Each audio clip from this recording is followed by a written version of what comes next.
Goeiemôre, baie welkom by Kerk Sonder Mure se aanlyn boodskap. Dankie dat jy inskakel vir hierdie. Ons is besig met 'n reeks wat gaan oor hoe die Heilige Gees oral werk en besig is, en ons noem die reeks die gewone lewe. Want die Heilige Gees werk op 'n pragtige manier hier in Pinkster 2025. So maak nie saak waar jy is wêreldwyd nie. Ek bid dat jy Pinkster sal beleef, hoe die Heilige Gees uitgestort word, saam met almal rondom jou. Vandag se tema is die Heilige Gees werk oral. Kom ek bid vir ons almal. Ons sluit die oë. Here God, dankie dat U deur U Heilige Gees oral werk. En dankie dat ons dit raak sien op 'n pragtige manier in Pinkstertyd. Ook hier in Suid-Afrika, wêreldwyd waar mense vir hierdie diens inskakel. Ek bid dat elke gelowige, elke persoon wat dalk skepties is wat na hierdie boodskap kyk, oorweldig sal word deur die Heilige Gees wat oral werk. Dankie vir hierdie pragtige teks uit Handelinge 8, oor Filippus wat gehoorsaam was, wat gesien het wat sy getuienis daar ontstaan toe hy gehoorsaam is vir wat die Heilige Gees vir hom sê. Ek bid ook so dat elkeen wat hierdie boodskap sal kyk vandag, sal beweeg van informasie oor wie U is, na formasie, verandering om te getuig oor hoe U werk. Amen. Julle, so ons skop vandag se die nuwe reeks af die Heilige Gees vir vandag en die gewone lewe, want ons het vir mekaar gesê, een van die uitdagings is dat ons praat partykeer oor die Heilige Gees net 'n sekere tyd van die jaar, en dis met die uitstorting van die Heilige Gees wat ons vier met Pinkster en Hemelvaart, en skielik is daar 'n diskrepansie, wanneer mense sê, maar ek wil meer weet. Die Alpha kursus wat ons aanbied, die nommer 1 terugvoer wat ons kry is, ek het nie geweet die Heilige Gees werk so mooi nie. Mense sê, ek wil meer weet oor hoe die Heilige Gees werk. En ek dink deel van dit is omdat so baie mense in die verlede al verward was, oor wanneer werk die Heilige Gees en wanneer werk hy nie. So, toe ek op Diensjaar vir Christus was, het mense vir ons kom bid by ons Diensjaar vir Christus groep, en het ons die hande opgelê, en een van ons vriende het gevoel, hy is genees van sy kruisligamente, hy het die Heilige Gees ontvang, hy het gaan draf op die veld, sy ligamente was nog steeds geskeer, het was nog meer geskeer daarna. So, dis nou een van die ouens wat ek nie wil hê moet bid vir my shinsplint wat ek gekry het nou die dag, toe ek pale geskop het na 25 jaar of 20 jaar wat ek nie meer rugby speel nie. So mense sien sulke belewennisse en dan wonder hulle, maar hoe werk die Heilige Gees regtig? Is dit nie maar bietjie aansit nie?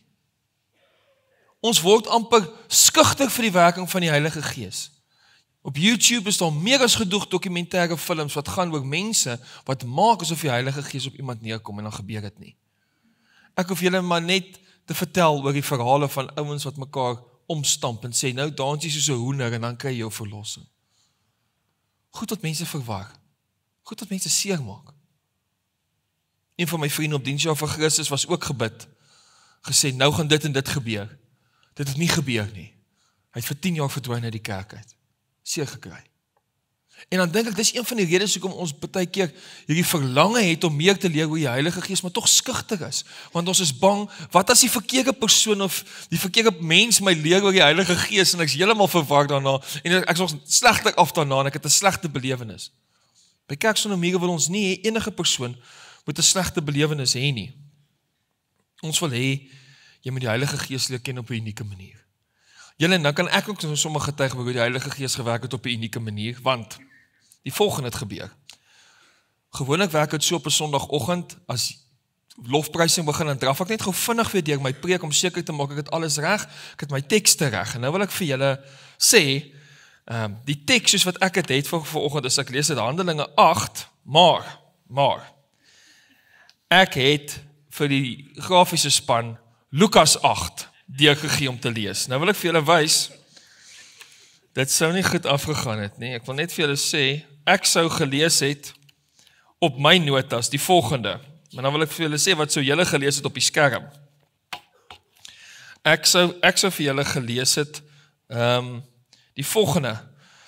'n Engel van die Here het vir Filippus gesê, maar julle sou op die skerm, ek weet nie of ons nog 'n skyfie het nie, ek het so groot geskik toe, ek dink ons het dit dalk delete, toe ons sien wat dit eintlik sê. Maar dis Lukas 8, en Lukas 8 gaan oor Jesus wat 'n besetene bevry van 'n bose gees. So julle sou daar gelees het, die man het op sy knieë neergeval, so dit sou nie gewerk het nie. So daar gaan nie nou 'n skrif op die skerm wees nie. Dis my fout. Maar julle, dit is net wonderlik hoe die Heilige Gees letterlik oral werk op die regte tyd. 'n Klomp van julle sou baie ontsteld gewees het. Julle, ons gaan kyk na Handelinge 8 vers 26 tot 40.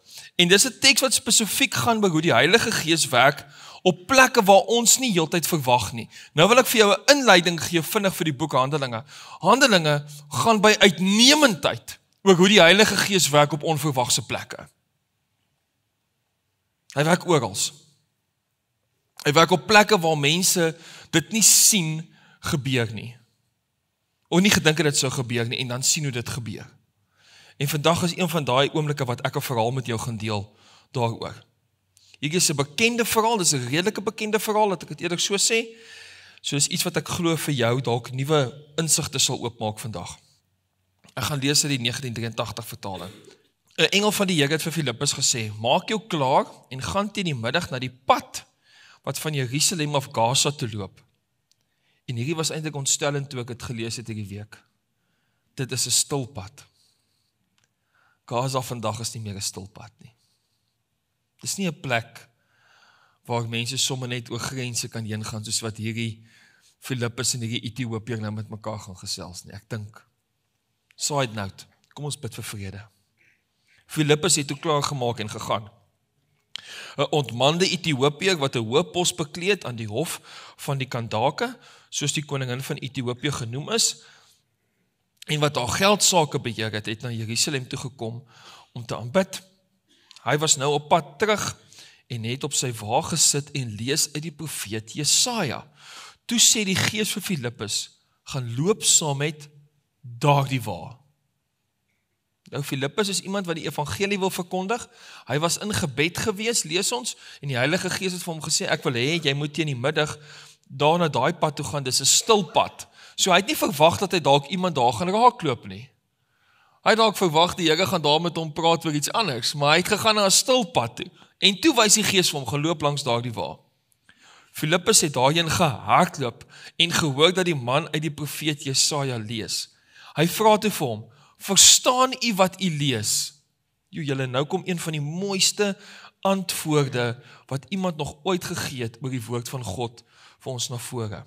Die Ethiopiër antwoord: "Hoe sou ek kon as niemand dit vir my uitlê nie?"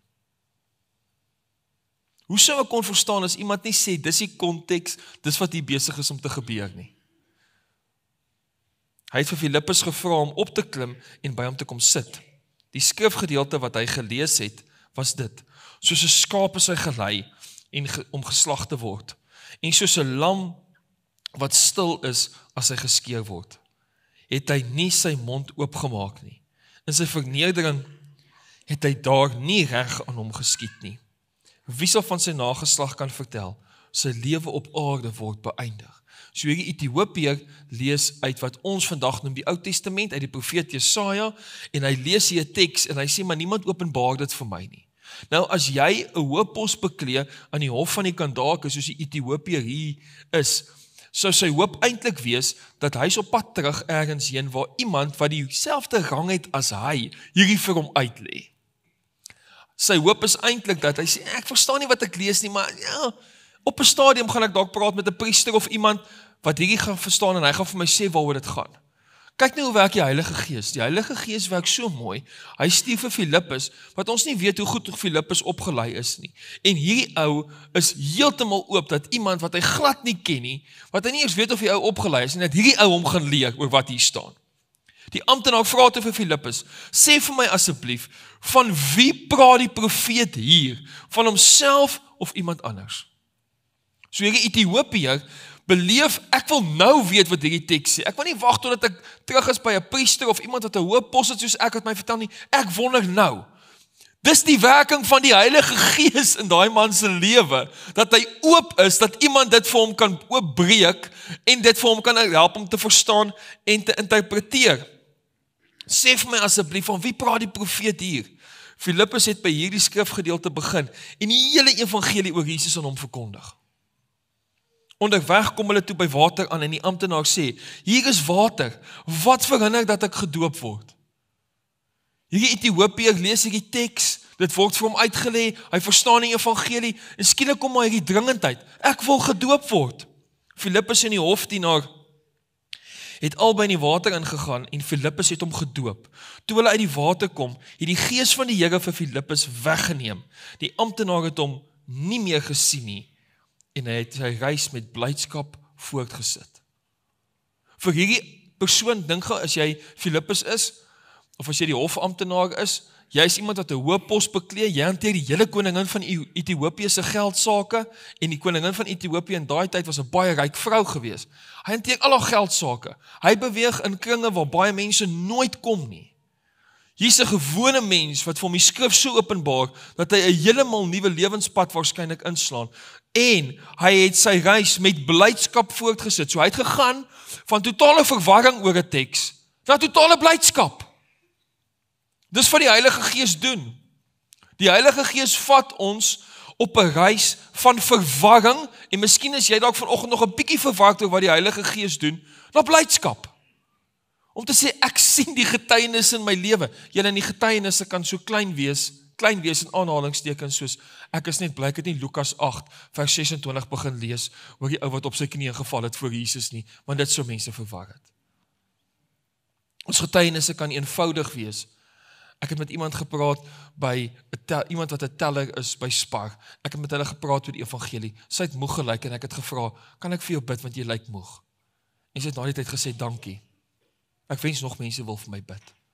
Getuienisse hoef nie so te wees nie, julle, dit kan net so wees. Maar die impak van dit wat dit het rondom ons in die gees is soveel groter as dit. Die amptenaar het hom nie meer gesien nie en hy het sy reis met blydskap voortgesit.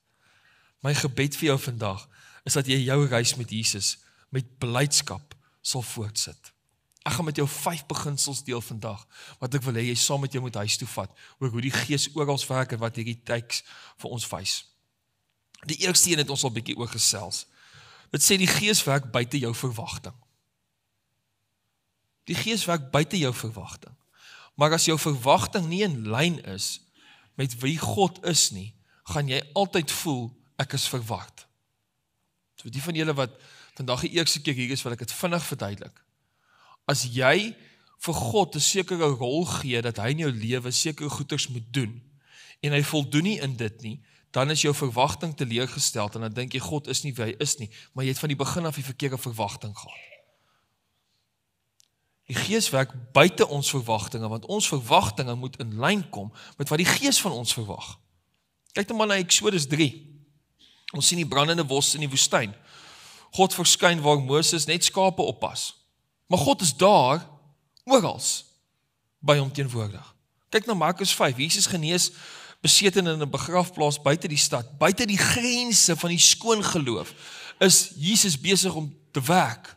Johannes 4, Jesus ontmoet die Samaritaanse vrou by die put, nie in die tempel nie, maar langs die pad in Samaria. Daar werk die Gees. Die Gees werk op die plekke waar ons dit glad nie verwag nie. Julle, en as jy daai getuienisse gaan soek, gaan die Here jou nie op jou kop slaan en sê, weet jy wat, ek wil nie, jy moet 'n getuienis hê nie. Hy gaan vir jou getuienisse gee oor hoe groot sy genade is. Eugene Peterson skryf die volgende, ek wil 2 aanhalings met jou deel. Hy sê die volgende, God is nie net teenwoordig in die kerk nie, hy is aan die werk in strate, kombuise, hospitale en werkplekke. Dink maar aan wat Jesus gesê het. Hy het gesê, as julle hierdie dinge gedoen het aan die geringstes, het julle dit gedoen aan my. Wat beteken, as jy daar is vir iemand wat in 'n tronk is, as jy daar is vir iemand wat wie dit swaar gaan, is dit dieselfde as wat jy daar is vir Jesus self. Wat sê, Jesus se teenwoordigheid is daar, en hoe het hy gesê sy teenwoordigheid is daar? Deur die Heilige Gees. Dis hoekom die Heilige Gees uitgestort word vir ons, dat ons nooit hoef te wonder of die Heilige Gees werk nie. Hy's altyd orals aan die werk. Die volgende aanhaling van John Stott het my regtig aan die bors gegryp, en dit gaan op die skerm ook vir ons wees. The spirit is not bound by geography, ritual or position. Hoor nou mooi, wat ons nou net gelees oor hierdie verhaal. Filippus is nie gekoppel aan geografie nie. Sy werk wat hy doen as hy praat met die Ethiopiërs is nie gekoppel aan 'n ritueel of 'n posisie nie. In hierdie verhaal van Filippus wat die evangelie deel met hierdie hofamptenaar, breek dit deur geografie, rituele en posisies, en daar's 'n koneksie. The Spirit is not bound by geography, ritual or position. He leads where we would not think to go. Ek dink as Filippus se pelle vir hom gevra het die vorige dag, hoorie, waar wil jy bietjie die evangelie verkondig? Sou hy dalk sê, jene man, ek voel dit vir die markplein. Ek het nogal daar 'n koneksie gehad met 'n ou. Ek dink miskien moet ek daar 'n bietjie gaan voortsit. Miskien was dit sy verwagting geweest. Miskien was sy verwagting om ergens anders die evangelie te verkondig. But the Holy Spirit leads where we would not think to go. En die Heilige Gees doen dit vandag nog. En so reg deur die eeue is daar hierdie pragtige verhale van mense wat kan sê, maar die Heilige Gees het my gelei op 'n unieke manier en alle eer aan hom. Die manier wat dinge bymekaar gekom het in my lewe, Gerrit, is net 'n getuienis van hoe die Heilige Gees my gelei het op 'n plek waar ek nie gedink het ek heen moet gaan nie, maar dit was die beste plek. Vra jouself, waar verwag jy dat God nie gaan wees nie? Dalk wag hy juis vir jou daar. Die tweede belangrike beginsel is die Gees werk oral deur ons gehoorsaamheid. Die Heilige Gees sê reguit vir hom in Handelinge 8 vers 29 tot 30, gaan nader aan daardie waar. Die Heilige Gees werk spesifiek. Hy is spesifiek besig wanneer ons besig is om in gehoorsaamheid te leef. Ek dink so altyd aan die slawe meisie wat van 'n Naaman gesê het in die Ou Testament, as jy genesing wil hê, moet jy teruggaan na my land toe. In my land is daar iemand wat jou sal genees. Die van julle wat die doopopleiding sal onthou, of bygewoon het, sal onthou ons gepraat het oor hoe God sien kinders as katalysators om die wêreld te verander. Ons sien hulle as sit eenkant bly stil, julle sien nou welkom nie. God sê, kinders is braaf, hulle is sterk, hulle kan goeders doen. Hulle is vreesloos, want hulle is nog nie vasgebind deur die normes en waardes van wat samelewing sê, jy mag en nie mag nie. En as ek wil terugkeer na wat John Stott sê, dan dink ek kinders verstaan baie beter as ons, dat die Heilige Gees werk nie in geografie, ritueel of posisie nie. Hy breek deur dit alles heen. Genesis 12, Abraham weet nie waarheen hy gaan nie, maar in gehoorsaamheid gaan hy, en God begin 'n volk deur hom. Handelinge 10, Petrus luister na die Gees en gaan na Kornelius, 'n heidense man, en sien die Gees op hulle uitstort. Dit is buite sy verwagting. Maar in gehoorsaamheid het hy daai getuienis. Nadat ons hoor die Heilige Gees sê, gaan doen iets spesifiek, moet ons dan antwoord en dit gaan doen. N.T. Wright skryf die volgende, obedience is often the threshold through which the Spirit acts. Most of God's great movements begin with someone simply saying, yes, Lord. Net die volgende. Ja, Here, ek sal gaan. Hoor wat sê Dallas Willard, hy gaan vir ons op die skerm ook wees. The most important thing in our spiritual life is not what we know, but how ready we are to respond to God. En hierdie wil ek vir jou vinnig verduidelik. In die kerk is ons baie goed daarmee om te praat oor die informasie oor wie God is. Daar's 'n informasiekomponent. Jy weet wie God is, jy weet hoe die Heilige Gees werk. 'n Klomp van die dinge wat ek vandag vir jou sê is perfek in lyn met wat jy weet oor die Here. Die informasie is daar. Maar daar's 'n tweede deel wat belangrik is, julle, en dis die formasie. En dit is presies wat Dallas Willard hier sê. The most important thing in our spiritual life is not what we know, but how ready we are to respond to God. Want is in antwoord op wat God vir my sê, wat daar formasie gebeur.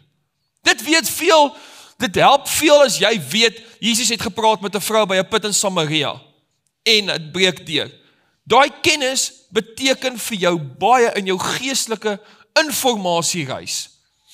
Maar dit word eers formasie as jy stop langs iemand op dieselfde manier en sê, ek sien jy vra 'n vraag hier oor water, kan ek met jou praat oor die water wat ek beleef het in my lewe? Dan is daar getuienis. Maar in daai oomblik is daar sekondes wat miskien vir jou die eerste keer gaan 'n minute voordat jy getuig, maar dat dit by sekondes moet bly, wat jy net oorgaan tot aksie en sê, ek gaan met die persoon praat oor wat die Heilige Gees nou doen. Die Gees werk oral. Derde plek is die Gees werk in gesprek. Filippus vra reguit vir hierdie man, verstaan jy wat jy lees? Verstaan jy? As ons kyk na ander Bybelse perspektiewe, sien ons hoe Jesus loop saam met die Emmausgangers en verduidelik die skrif van hulle Handelinge of Lukas 24. Hy verduidelik dit aan hulle konstant, dat hulle kan verstaan waarmee hy besig is. As jy dink aan Johannes 3, Jesus gesels met Nikodemus oor wedergeboorte. 'n privaat gesprek wat hy met Nikodemus se ouma het, lei tot insig. Hierdie oopbreek van die Heilige Gees gebeur in gesprek. Partykeer ook julle in ongemaklike gesprekke. Daarom moet ons as gelowiges aan die praat bly. Miskien is jy vandag op 'n plek waar jy konflik in jou lewe met iemand het. Dan is daar 'n baie goeie kans dat die Heilige Gees gaan deurbreek op 'n pragtige manier as jy in gesprek met mekaar tree. Eugene Peterson sê, conversation is where theology becomes personal. True spiritual care begins with a question, not a statement. We ask, we listen, and the Spirit does the rest. Vra jouself vandag af in jou eie geestelike groei. Watse tipe gesprekke voer jy met mense? Hoe voer jy dit met mense? En hoe verheerlik dit die Here? Punt 4 wat ek wil maak oor hierdie teks is die volgende. Die Gees werk vinnig en verrassend. As ons sê hy werk oral, dan werk hy vinnig en verrassend. Ek het al baie getuienisse gehoor van mense wat sê, ek het lank gebid vir 'n deurbraak en toe skielik, ag joh, dit is 'n absolute seën, baie dankie. Dankie. So julle die Heilige Gees werk op verrassende maniere. Ek gaan net my klank afsit. Ek gaan my rug op julle draai. Die van julle wat lag. Sjoe, die Here gee mens wonderlike oomblikke. Dis eintlik, hierdie is nou eintlik 'n rigting gewende ding vir my, want ek het bietjie vir Fanie gespot aan die begin om te praat oor sy business-sale trip. En hier begin ek ook snyf. Ja, dis lekker om 'n mens te wees. Man, hierdie belewenis is absoluut wonderlik. Hier sê Handelinge 8 vers 36 sê, hier is water, ek het nou amper gelees, hier is 'n tissue. Hier is water, wat verander my om gedoop te word? Hierdie Ethiopiër gaan ook tot vinnige aksie toe. Hy wil dadelik aanbeweeg, hy wil dadelik sê, ek het gekom tot 'n sekere stuk geloof, die skrif is vir my oop, nou wil ek iets doen met dit. Julle, en dis presies wat ons wil doen by Kerk Sonder Mure. Dit help veel jy doen Veritas of 'n Alpha kursus of 'n oggend Bybelskool saam met Colin. Dit help veel jy's in 'n klein groep of kom 1 of 2 keer jong mense toe. Sê, dis lekker, dit was nice. Ek is nou 'n bietjie gevul, my informasie is gevul. Ek weet meer oor die Here, maar ek het nog niks gedoen met dit nie. Veronderstel jy koop vir jouself die nuutste Renault Duster. Jy het gesien die nuwe Renault Duster is uit. Wow, jy koop hom. En ek kom kuier 'n maand later by jou. En ek vra hoe ry hy en sê nee, ek werk nog net deur die manual dat ek kan verstaan hoe werk die kar. Ry die kar. Nou baie Christene dink ongelukkig presies so oor hulle geloof. Ek wil alles weet oor die kar. Maar die ry van die kar gebeur nie.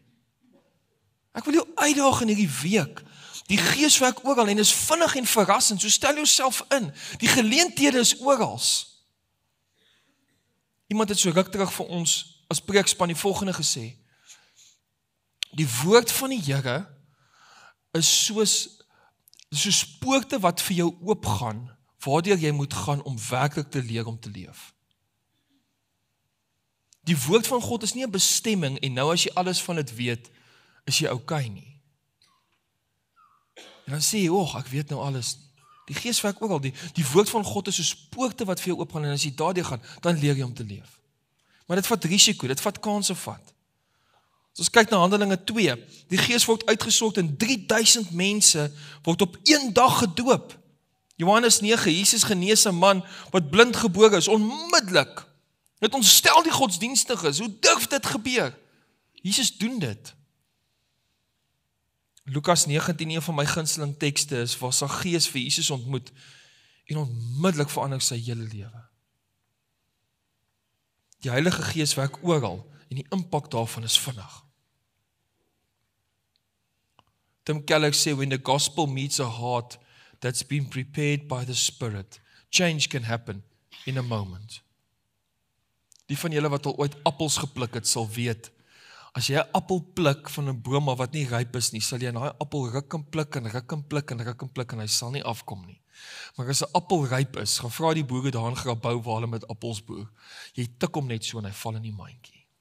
En dis presies wat Tim Keller hier sê. When the gospel meets a heart that's been prepared by the Spirit, change can happen in a moment. Maar wat baie keer met ons gebeur is, ons voel, die Here roep ons, die Heilige Gees sê vir jou, deel die evangelie hier met 'n spesifieke persoon, hulle is nie ontvanklik vir dit nie, en jy dink, o nee, jene, hierdie persoon sal nooit regkom nie. Maar wat Tim Keller hier sê is so waar. Daai appel is nog net nie ryp nie. En dit beteken nie, jy het nie werk gedoen nie, want al die werk wat die Gees doen, berei daai persoon voor vir die volgende een wat dalk gaan kom, en aan die appel gaan tik. En jy is dalk nie die een wat die belewenis het wat Filippus hier gehad het nie, maar jy's die een wat ook 'n belangrike impak moet hê op daai persoon se lewe op pad. Onthou, die Gees werk oral. Don't put limits on what the Spirit can do. He is not tame, predictable or polite. Ek sluit af. Die Gees stuur weer aan oral. Filippus verdwyn en verkondig weer elders die evangelie.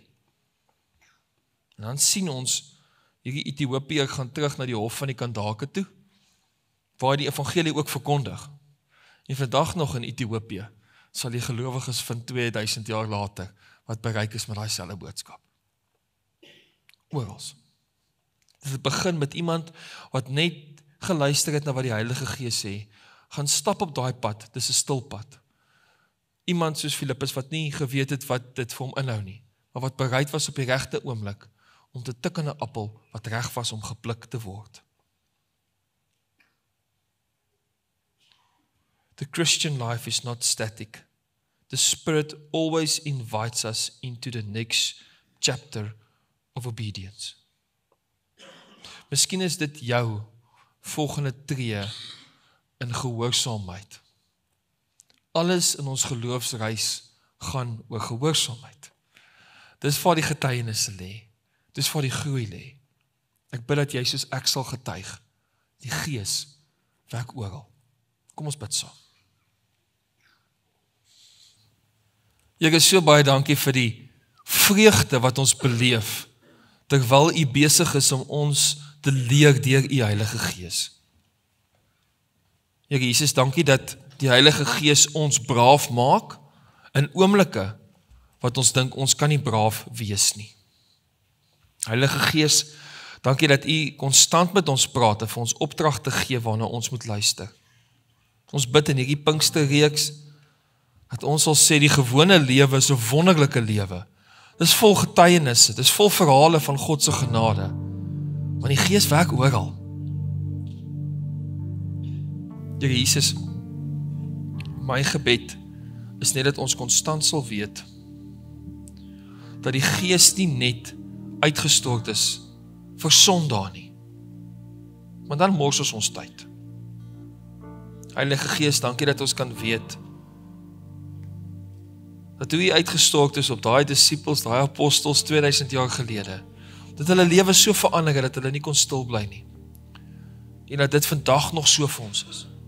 Heilige Gees, dankie dat U vir ons bring na 'n plek van formasie, van groei, van nuwe belewennisse. Dankie vir U woord, Heilige Gees, waarin ons die informasie kry. Maar Heilige Gees, maak ons braaf dat ons sal formeer na die beeld van Christus, deur die verandering wat ons sien, ook in ander se lewens. En dat ons dan nie anderste as om net te kan getuig, die Heilige Gees het my ook gebruik nie. Maar die laaste deel van my gebed vanoggend is vir mense, waar ek voel U gebruik hulle nie nou nie. Daar's dalk mense wat hier sit en sê, "Sjoe Gerrit, mooi boodskapie." Ek voel nie dat die Heilige Gees my gebruik nie. Ek bid dat U op wonderlike maniere vir hulle sal wys. U is nog steeds in hulle lewens betrokke. Ek bid dat hulle, miskien van hulle verkeerde verwagtinge van wie U is, Vader, sal eenkant sit en sal sê, kom oorweldig my met die nuwe belewenis van wie U is en bring my verwagtinge van U in lyn met wat die woord my leer. Help ons om nie die verkeerde verwagting te hê van U nie, Here. Dankie Here Jesus dat ons hierdie dinge net in U naam kan bid. Amen.